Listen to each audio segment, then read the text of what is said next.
धनराज, जो कि पूर्व ACP Mumbai police.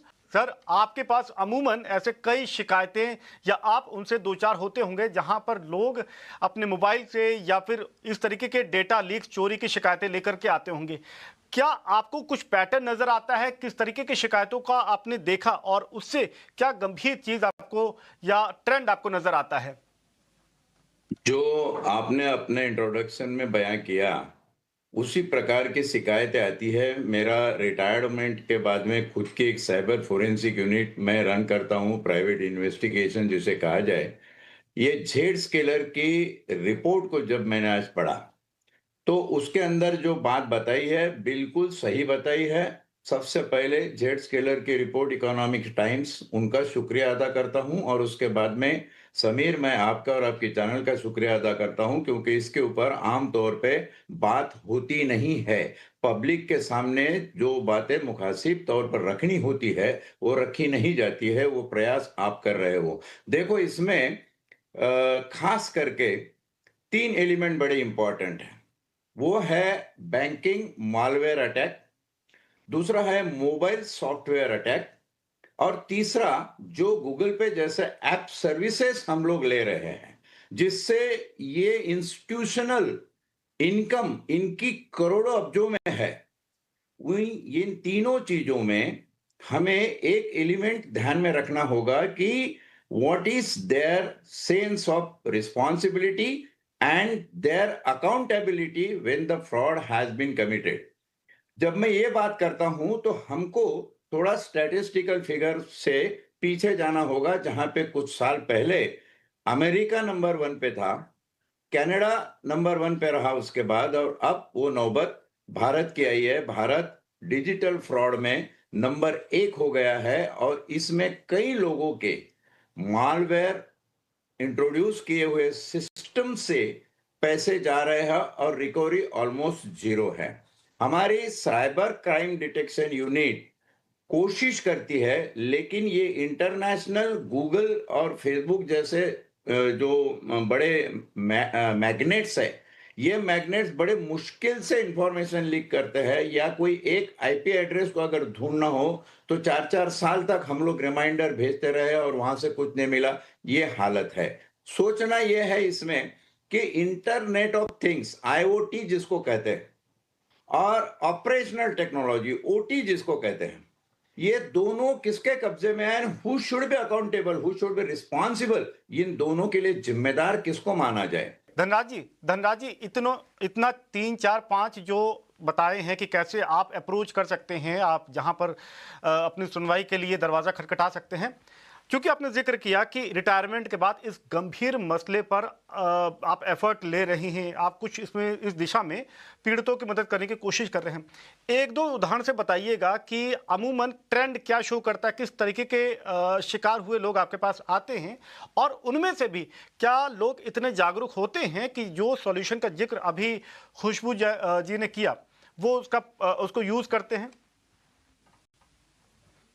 Practical example से बड़ी अच्छी तरह वाकिफ। वो एक पोस्ट का पार्सल तुम्हारा आ गया, वो पोस्ट ऑफिस में पेंडिंग है, आपको महज 21 रुपए 30 पैसे भेजने हैं, और 21 रुपए 30 पैसे भेज के यू कैन कलेक्ट, और the parcel will be deliver to your official address, बोल के मैसेज आता है। अब मैंने कोई पार्सल मंगाया नहीं है, एड्रेस। फिर भी मैं सोच रहा हूँ कि 21 रुपए 30 पैसे का सवाल है, तो मैं ट्रांजैक्शन कर लेता हूँ। ओटीपी आता है, मैं ओटीपी देता हूँ, देखता हूँ उसके बाद में मेरी अकाउंट 5,60,000 से खारिज हो गई है। तो ये केस कैसे हुआ? तो हमने सबसे पहले जाकर बैंक से पूछा कि भैया, इसमें एचडीएफसी बैंक, जो कि इसमें मेंशन भी किया है, तुम्हारे जेड स्केलर रिपोर्ट में 3 बैंक मेंशन किए हैं, HDFC, ICICI and axis bank. ये सारे इंटरनेशनल बैंकिंग नेटवर्क है। तो बैंक ने ठीक कहा है। कि ये उसका फॉल्ट है, उसने ओटीपी भेज दिया, उसका फॉल्ट है। अच्छा, ओटीपी जनरेट कहाँ हुआ? अब इसको आप ध्यान से सुनिए, मैं जो कहने जा रहा हूं। अनप्रोटेक्टेड आईओटी एंड ओटी, दूसरा है ऑपरेशनल टेक्नोलॉजी, और तीसरा है अनसिक्योर्ड ऑपरेशनल एनवायरनमेंट। ये तीनों चीजें किसके अख्तियार में है? ये फाइनेंशियल इंस्टीट्यूट के अख्तियार में, including banking. Social media sites, इनके पास में इनकी की लॉगर्स हैं, और क्रिप्टो वैलेट जो गूगल पे से तू खाता है, उससे काफी परे अलग चीज है, लेकिन इससे है। तो इनकी responsibility being a custodian of customers money ज्यादा होती है। आरबीआई के डायरेक्टिव क्लियर है, लेकिन ये लोग उपभोक्ता को लिखते हैं कि आप भले हमारे खिलाफ कोर्ट में केस कर दीजिए, हमें कोई चिंता नहीं है, हम आपको पैसे नहीं देंगे। Then why you are custodian? आप कोई जिम्मेदार फर्क किस नहीं चीज पड़ेगा। के हो? ठीक बात है। इसलिए सबसे बड़ी जरूरत है इस देश में समीर, वो पवन ये जी, है कि ये कानून बनाया जाए और अकाउंटेबिलिटी के दायरे के अंदर ये फाइनेंशियल इंस्टीट्यूट इंक्लूडिंग बैंक्स, सारे सोशल मीडिया जो अधिकृत रूप से इंडिया में मोबाइल पे चलते हैं, और क्रिप्टो वैलेट जो अधिकृत रूप से आते हैं, उनके ऊपर पाबंदी लगा के उनको जब तक बिल्कुल आप साइबर क्राइम के दायरे में नहीं लाएंगे, निगरानी की जरूरत है। मैं उम्मीद करता हूं कि आपकी आवाज जरूर सही कानून तक पहुंच रही होगी ताकि वो उसका संज्ञान ले। धनराज जी, आपके पास ज्यादातर कौन आते हैं? सुपर कॉन्फिडेंस वाले आते हैं या अंडर कॉन्फिडेंस वाले? Under confidence, super confidence, over super, super confidence वाले सभी आते हैं। जब पैसे चले जाते हैं तो सबकी कॉन्फिडेंस जगह पकड़ लेती जी, है। समीर, मैं हाँ, सिर्फ दो ही बातें कहूंगा, मुझे कहने दिया जाए, दो ही बातें ठीक है। कहूंगा। कई केसेस में बैंक जी, के एम्प्लॉइज, बैंक के लोग दोषी करार पाए गए हैं।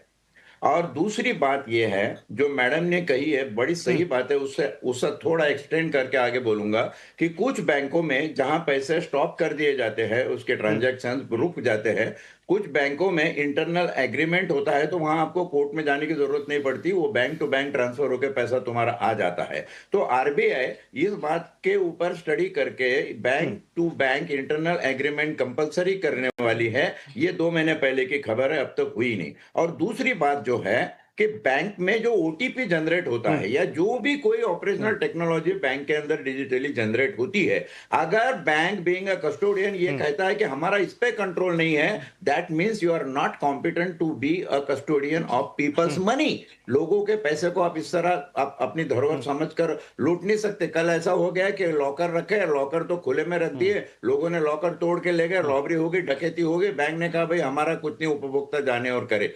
ये बात नहीं है। अगर आप कस्टोडियन हो तो कस्टोडियन की एक accountability should be fix under the law, कानून के तहत उसको फिक्स करना मस्ट होगा। है। अगर इसके ऊपर रोक आ सकती है, वरना ये तो बढ़ता ही जा रहा है सिलसिला। बिल्कुल।